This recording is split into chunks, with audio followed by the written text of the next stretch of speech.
Sa bayan ng Lubuagan sa probinsya ng Kalinga, animoy bumalik sa nakaraan. Dito namin nakita ang mga tahanan na karamihan ay bakas ang dami ng pinagdaanan. Maituturing na makasaysayan ng bayan na ito dahil pinagkutaan din ito ng kauna-unahang presidente na si Emilio Aguinaldo. Ang bayan ay naging sentro din ng edukasyon sa probinsya at dito matatagpuan ang pinakamatandang paaralan sa lugar at ang mga namuno ay mga misyonaryo pa. Ito po ang Kalinga Academy founded na 1927. Ang mga nauna dito ang mga missionary kasi hindi school talaga ang purpose. Ang purpose ng mga missionary, preach the gospel. Kaya lang dumami yung mga tao, nag-isip sila, nagplano sila na magtayo ng school. Ayon sa mga kwento, bago pa magsimula ang pangalawang pandaigdigang digmaan dito sa Pilipinas at bago pa ang pananakop ng mga Hapon sa ating bansa, may isang lalaking Hapon na nagngangalang Ando ang naninirahan sa bayan kasama ang mga lokal hanggang mga pangasawa ng Pilipina at namuhay ng tahimik. Ito yung bahay ng advance party ng Hapon, nag-asawa sa Mountain Province. Tapos pumunta rito, nagkakarpentiro.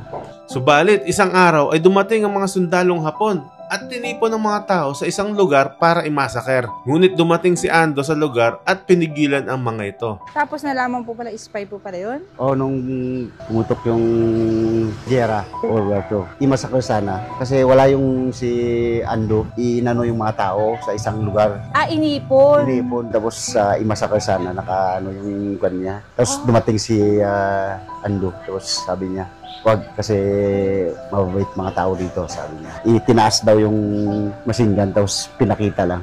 Simula noon, nagkaroon na ng tanong ang bawat isa na kung siya nga ba isang bayani o isang espiya. Tignan nyo yung bahay. Kung titignan nyo, mahigit 100 taon na ang itsura niya. Pero meron akong papakita sa inyo, baka magulat yun. Ayan yung labas niya, solid na solid yung mga kahoy, lumang-luma. Pero pagpasok nyo sa loob, dito nyo makikita ang tunay na laman yan. Oo, di ba? Magugulat kayo, luma sa labas, pero pagpasok nyo, yayamanin. Tama ba yung dadaanan natin? Parang wala nang kalsada. May daan pa ba dito, guys? Sabi sa Google, ito ang daan. So tara, sukin natin, guys. Medyo rough road. Hindi pala medyo, rough road din. Yeah. Baka naman konti lang to, guys. Pero tignan nyo yung dinadaanan natin yan. Sigip. Uy, kawit. Ay, Ayun! sumayad na. Sumayad na. Oh. Ay, ayan. Baka makulangan yung pang-ilalim natin, guys.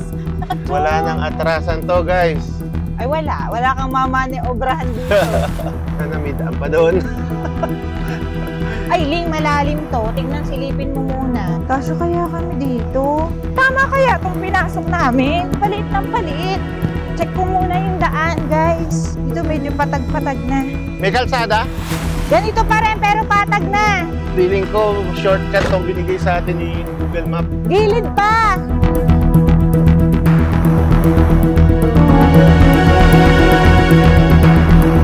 Dahan-dahan, Ling. Grabe yung dinadaanan natin. Pakita ko sa inyo. Mukhang hindi talaga ito yung daan. Hindi, may shortcut siguro dito. Ito kasi, guys, ito yung tinuro sa atin eh. Ito na yung terrain natin, guys. Kinakabahan ako. Hindi ko alam kung may babalikan tayo kung sakali.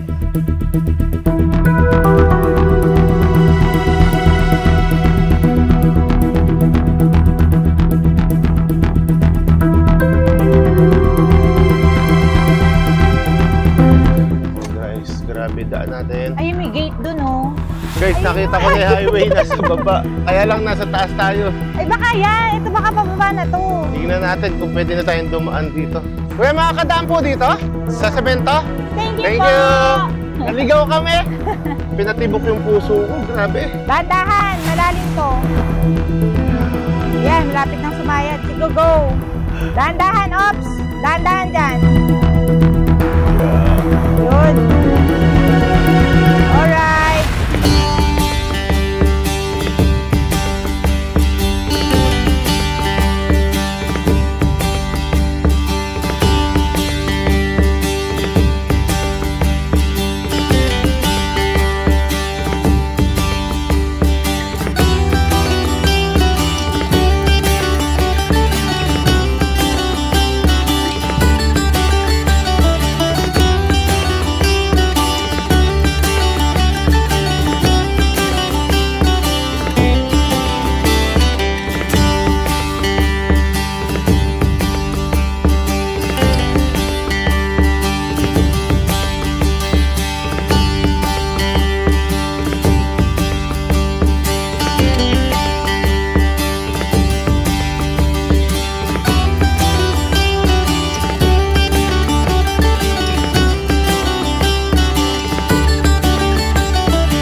background, oh. Eh, tignan nyo yung bahay, guys, oh. Luma, oh. Sa taas niya. Morning po.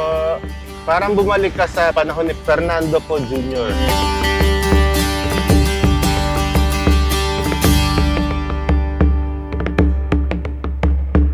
Parang panahon dating napapanood natin. Parang panahon ng Kastila. May nakatira pa kaya dito? Sa pagpapatuloy ng ating ginagawang paglalakbay at pag-explore sa probinsya ng Kalinga, napadaan tayo sa bayan ng Lubuagan. Lugar na kung saan ay para kang bumalik sa nakaraan. Dito ay nakilala namin si Sir Reggie Saclag, presidente ng nasabing lugar. Nabigyan niya tayo ng kaunting istorya na nangyari dito bago pa ang World War II. Ito yung bahay ng advance party ng Hapon. Ayan, yung bahay. Noong pong panahon niya ng 1941, dyan na po siya nag-stay. Paano po yung istorya ng spy niya yun? Asawa sa Mountain Province. Tapos pumunta rito, nagkakarpentiro. Dito po sa Lubuagan. Lubuagan. Tapos nalaman po pala, spy po pala yun? Nung pumutok yung giyera. World War II. World War II. Yung bandang huli, parang tinulungan din po pala yung lugar na to nung Haponay para hindi mabomba ng tuluyan. I-massacre sana. Massacre? Kasi wala yung si Ando, inano yung mga tao sa isang lugar. Inipon. Inipon, tapos i-massacre sana, yung kwan niya, na machine gun.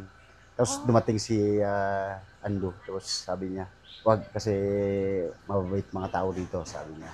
Itinaas daw yung machine gun, tapos pinakita lang. Palabuti inabutan po ni Ando na huwag matuloy yung massacre. As in, inipon po yung mga tao dito sa Lubuagan. Massacre. Sana ay, buti. Napamahal po siguro siya dito dahil nandito na po yung pamilya niya eh. Tapos mga anak. Kasi nakita niya naman ng mga tao rito. Nagpagkwentuhan ako sa anak ni Ando, yung lola ng best friend ko. Nandun daw sila sa may school. Nagbomba ng mga Amerikano kasi naipon sila. Magkakapatid. Duman daw si tatay niya, dito muna kayo para tignan ko mga kasama ko. Pagkalipas ng ilang oras, dumaan din yung 2 hapon, namatay yung tatay niyo na tamaan ng shrapnel. Kasi yun ang kwento ng anak ko. Napahintulutan din tayong pumasok sa kanilang tahanan na kung inyong titignan sa labas pa lamang ay luma at mga kahoy ang ginamit. Subalit, labis kaming napamangha nang marating namin ang loob ng bahay. Magugulat kayo, luma sa labas, pero pagpasok nyo, yayamanin. Mas lalo pa kaming napahanga nung umakyat kami sa itaas na bahagi ng bahay. Ganda ng loob. Dito ay matatanaw ang malawak na lugar ng bayan at tanaw na tanaw din ang mga sinaunang bahay. Tapos ito yung view ng Lubuagan proper. At mga makasaysayang struktura gaya na lamang ng lumang paaralan. May school ayun, dito. lumang school, 1927. Ito yung St. Teresitas School. Yan Ito po ang oldest school dito sa Lubuagan or sa buong Kalinga? Sa buong Kalinga. Ay sir, yun luma-luma din yun? Yan ang college building dati. Ano St. pa? Teresitas College yan. Yan ang Kalinga Academy naman. At lumang simbahan na sinasabing napinsala ng bomba sa kasagsagan ng digmaan.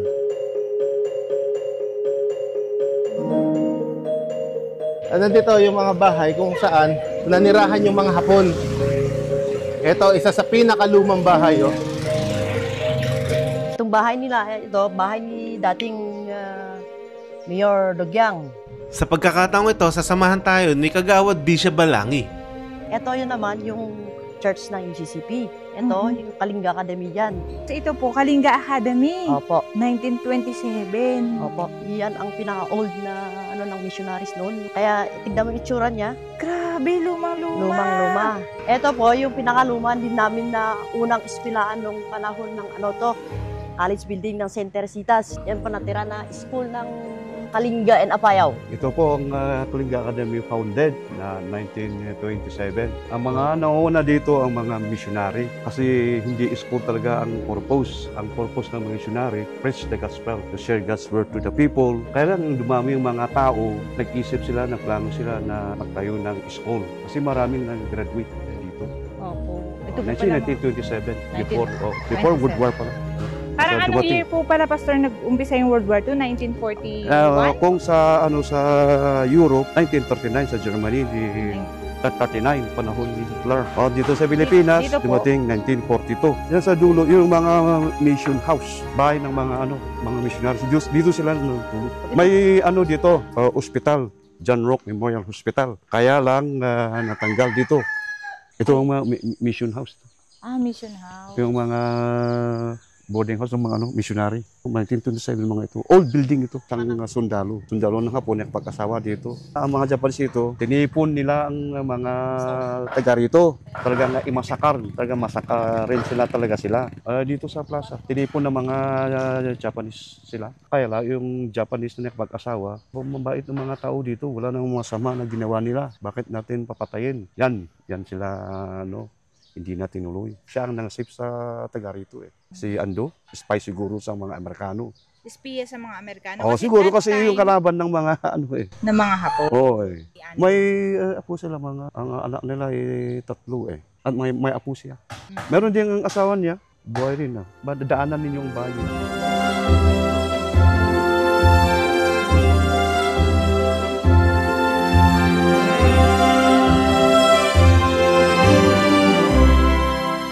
Isa sa naging saksi ang simbahan na ito nung panahon ng digmaan na kahit na mismong simbahan ay nakaranas ng karahasan. Pero nabumba daw ito noon. Yung mga old na bell nila. Saan po nakatayo yung dating church na nabomba? Eto, pero dito. Dito pa rin po sa kinakatayo. Oo, na-renovate lang ng konti. Yan ang old na ng simbahan. Grabe, lumang-luma na siya, Nabasa ganon. Oo. The biggest bell was manufactured on April 20, 1952. 4 bells were brought from Europe as a gift to parishioner of St. Peter's Parish Church here in Lubuagan. The 3 smaller bells were manufactured in Belgium in 1933 and have survived the bombings of the old belfry of church during the Second World War II. Yung buong church po na ito ay nasira ng bombings o partial lang po yung nasira? Partial lang siguro, ma'am. Yung likod po ay original pa po kaya? May ni-renovate po, ma'am, na pero ganito din yung niya na noon daw, ma'am. Itsura niya? Oo.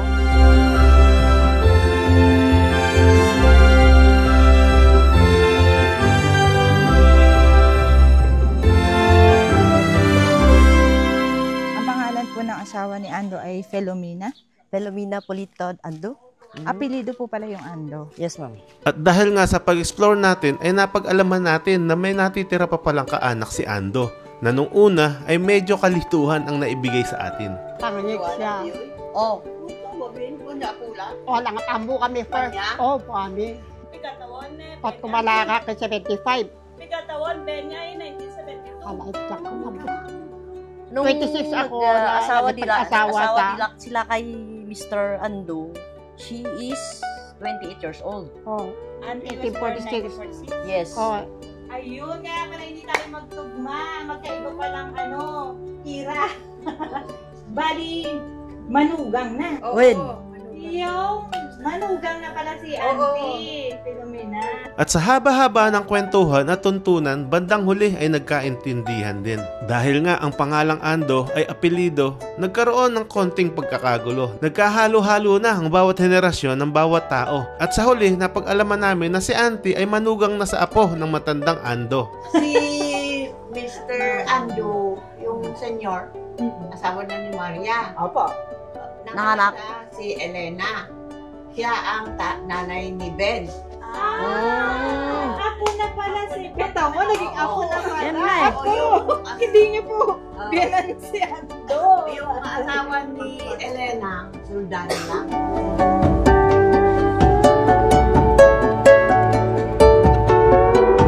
Ito ang mama niya. Papa niya. Ito si Ma'am Elena. Ayun! Elena! Ando! Yung pala. Ito ang tatay ni Ben, si Isomo. Opo. At ang nanay ni Ben Nanay ay Elena. si Elena. Ako at yung asawa ko. Si Ben. Ito yung Yan, asawa ito. niya. Ayun. Yan. Ito ang apo ni Ando Senior, ang napangasawa ni Nanay Filomena. Ayan o. December 22, 1972. Ayan, kasal niyo po ito.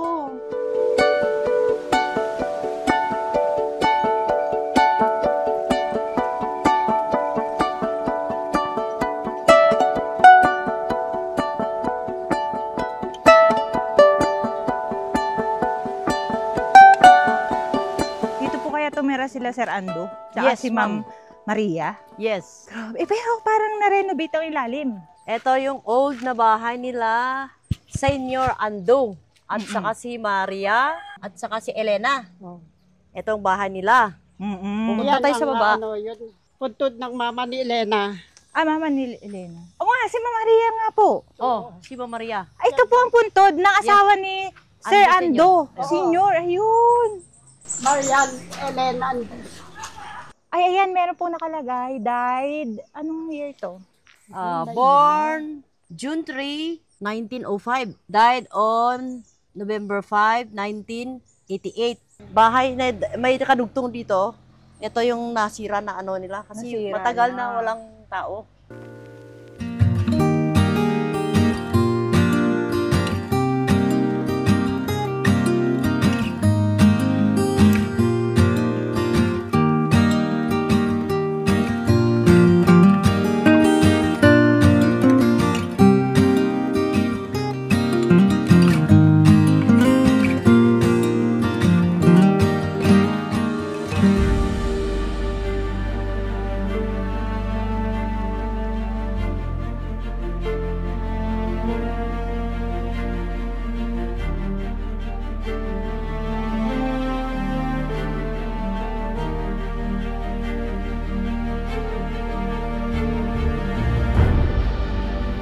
Mapala din tayo na makapasok o makatungtong sa pinakaunang eskwelahan dito sa buong Cordillera na sinasabing dito nag-aral ang mga kalapit na bayan o maging ang mga naninirahan sa Baguio na ngayon ay sentro ng edukasyon sa rehiyon. Mababaka sa mga establishmento ang disenyo at mga materyales na ginamit dito ay nung unang panahon pa. Nakakatuwa na makita na kahit anong edad na ng eskwelahang ito ay patuloy pa rin itong ginagamit, nagbibigay ng halaga sa bawat mag-aaral na sinasabing bagong pag-asa ng ating bayan.